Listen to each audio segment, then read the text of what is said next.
Salut à tous et bienvenue dans Infomédiaire TV pour un nouveau numéro d'Infogast. J'ai le plaisir d'avoir à mes côtés c'est Ali Brada. Ravi de vous recevoir. Vous êtes le président et fondateur de Logismed, le salon international du transport et de la logistique au Maroc, qui a été fondé en 2012, même avant cela. On y reviendra dans un petit instant. Et vous lancez donc une 13e édition en cette année 2026. Comment est-ce que vous faites pour chaque année vous renouveler et proposer un événement qui soit tout aussi attractif? D'abord, merci pour l'invitation. Mais c'est le propre d'un salon lui-même. C'est-à-dire qu'il faut que chaque année, on apporte de la nouveauté. Il faut chaque année, pas uniquement apporter de la nouveauté, mais essayer même de surprendre un peu les gens, que ce soit les exposants ou que ce soit les participants.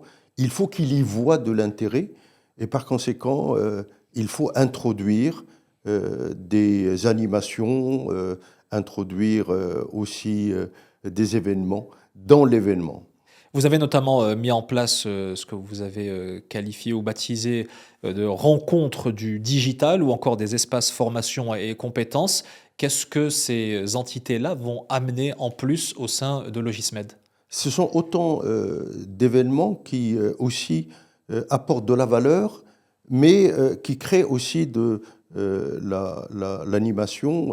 Les rencontres du digital, c'est un événement de Portnet qu'il organise maintenant au sein de Logismed et qui traite d'une manière générale toutes les questions autour des échanges du commerce extérieur, du commerce international. Quant à les rencontres entre logisticiens et disons les jeunes, on a appelé ça l'espace formation compétences, c'est une première. C'est-à-dire nous avons voulu, à travers cet espace, faire rencontrer les professionnels de la logistique, particulièrement les directeurs logistiques supply chain, pour qu'ils racontent aux jeunes, aux étudiants, leur parcours, leur métier, et leur donner en tout cas envie d'intégrer ce métier-là et ce secteur. Vous avez également prévu pendant les 3 jours du salon des cycles de conférences sur des thématiques, des enjeux d'actualité. Quels seront les principaux sujets qui seront abordés autour des questions liées à la supply chain? Disons qu'il y a deux cycles. Le premier, c'est les conférences plénières, des conférences d'ailleurs dont les thématiques sont définies par un comité scientifique et qui, disons, se penche sur la réalité du terrain, sur les préoccupations des professionnels. Et à partir de là, on essaye de définir quelles sont les problématiques et les thématiques qui vont faire l'objet des conférences. Cette année, on a des conférences, si j'ose dire, un peu transversales, telles que l'intelligence artificielle pour voir qu'est-ce qu'elle apporte un peu à la supply chain et comment on peut l'appliquer d'une manière concrète au niveau des entreprises. Mais il y a aussi la problématique qui devient un enjeu majeur, qui est celui de la cybersécurité, parce que qui dit l'IA dit la donnée, et lorsqu'on introduit des données, il faut que ça soit fiable, et on assiste à des attaques au niveau de l'Internet, et donc il faut que les entreprises soient suffisamment préparées, organisées pour, disons, faire face à ce problème. Nous avons également des conférences sur la logistique du e-commerce qui connaît un essor très, très important. Et pour aussi la première fois, nous mettons la femme à l'honneur. Nous en consacrons une table ronde pour la place de la femme dans la supply chain. Donc c'est une table ronde qui sera animée uniquement par des femmes responsables de logistique et supply chain et qui vont nous raconter aussi leur parcours, leur métier, l'équilibre entre la vie professionnelle et la vie privée, etc. Et là aussi, l'objectif derrière, c'est d'inciter la gente féminine d'intégrer également le secteur du transport et de la logistique. Au-delà de la place grandissante des femmes dans ce secteur, comment est-ce que vous l'avez vu évoluer au cours de ces 13 dernières années, 13 dernières éditions? Vous parlez du secteur? Absolument. Oui, de toutes les façons, le secteur évolue, je dirais, d'une façon progressive, grâce bien entendu aux opérateurs qui l'animent, qui investissent, qui s'engagent et qui sont, disons, mobilisés, hommes et femmes, 24 sur 24 pour servir les citoyens et les entreprises. Mais on assiste au fil des années à un phénomène je dirais, d'adhésion de la communauté logistique au sens large à l'événement. Effectivement, c'est un secteur qui évolue, mais en même temps qui évolue dans un environnement qui devient de plus en plus difficile. C'est-à-dire que là, nous vivons dans un contexte mondial tout à fait particulier avec tout ce qui se passe. En raison des crises, et notamment, tout et à des conflits, fait, oui. Les crises, les tensions, etc. Et tout cela met à rude épreuve la chaîne d'approvisionnement. Et par conséquent, les entreprises doivent chercher à améliorer leur organisation et leur supply chain en s'adaptant. Et c'est là où non seulement ils doivent évoluer en s'adaptant, mais en même temps même de revoir le paradigme dans la mesure où avant on était je dirais, dans une logique d'optimisation. On parle d'optimisation des coûts, des délais, etc. Aujourd'hui, on est dans une logique de résilience et d'agilité. On était aussi, je dirais, dans un paysage d'une gestion planifiée à maintenant à une gestion par réaction permanente.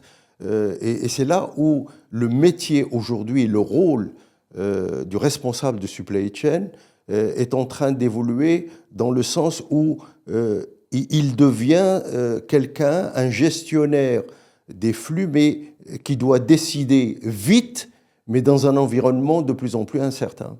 De mettre l'Espagne à l'honneur, qu'est-ce que le rapprochement avec cet État peut représenter en termes d'opportunités d'affaires, notamment pour les opérateurs du secteur? Nous, dans notre, je dirais, logique d'ouverture à l'international, l'Espagne s'imposait presque naturellement. C'est notre premier partenaire commercial, c'est notre troisième ou quatrième investisseur étranger. Nous avons des relations extrêmement étroites, bien sûr dans tous les domaines avec l'Espagne, mais particulièrement dans le transport et la logistique. Et disons que c'est une opportunité pour les Espagnols de connaître davantage le Maroc et les opérateurs marocains, mais aussi pour nos acteurs nationaux de développer des relations de partenariat avec un pays vraiment très important dans ce domaine. Quel type d'expérience vous avez voulu aussi proposer aux visiteurs? Vous vous êtes mis d'ailleurs à la page du digital des nouvelles technologies à travers une application d'ailleurs qui s'appelle MyLogismed. Tout simplement, c'est à travers son smartphone d'avoir toutes les informations pour préparer et organiser sa visite, c'est-à-dire avoir la possibilité de consulter la liste des exposants, mais aussi le programme des conférences. Ça donne également la possibilité, que ce soit au niveau des exposants ou des visiteurs, parce que tous les noms des gens inscrits sont dedans, pour essayer d'aller chercher le partenaire qu'on souhaite rencontrer. Donc c'est aussi pour définir des rendez-vous et des rencontres. Mais disons que toutes les informations dont on pourrait avoir besoin avant, pendant et après on peut les découvrir et les trouver dans MyLogismed. Logismed, c'est aussi l'occasion de mettre en valeur des pépites du secteur qui s'illustrent sous différents aspects. Vous allez notamment décerner le prix de l'innovation. Quel type de start-up ou d'entité vous souhaitez ainsi récompenser? Si vous le permettez, tout à l'heure, vous allez parler de thématiques. Et j'avais dit que nous avons des thématiques qui sont à la fois qui répondent à des préoccupations des professionnels, mais aussi je dirais des thématiques sur les dispositifs d'accompagnement tels que PME Supply Chain de l'AMDL et de Maroc PME, mais également la nouvelle charte d'investissement qui a introduit également des avantages pour le secteur. Mais nous avons un autre cycle. J'avais dit, il y a le cycle, c'est-à-dire d'innovation. Nous avons cette année mis l'accent sur l'innovation, mais pas d'une façon théorique, d'une façon concrète. C'est-à-dire, il s'agit de 4 leaders du secteur qui, par rapport à leurs problématiques données, par exemple au niveau de Marsa Maroc, c'est l'introduction de l'IA pour améliorer les opérations portuaires, pour la SNTL, pour améliorer également la flotte de transport, pour Maroc Freight Board, qui est un exportateur, le premier exportateur de fruits et légumes, et comme exportateur, la problématique chez lui, c'est la décarbonation. Comment mettre la décarbonation au service je dirais, de l'exportation. Et enfin, aussi également Portnet qui, pour améliorer la digitalisation au niveau des échanges import-export. Alors pour cela, nous avons bien entendu le partenaire qui présente sa problématique. Nous avons une expertise qui vient pour apporter, disons, après avoir fait des études, des diagnostics, des benchmarks, etc., les tendances sur la problématique donnée. Et tout cela est accompagné avec des startups qui apportent des solutions innovantes aux problématiques spécifiques de ces partenaires. Et donc, on a procédé à une sélection de startups. On a une quinzaine marocaines et aussi françaises qui sont présentes pour apporter leur savoir-faire à ces problématiques. Et donc, nous avons un jury et pour chaque thématique, le jury va, disons, récompenser la solution la plus innovante.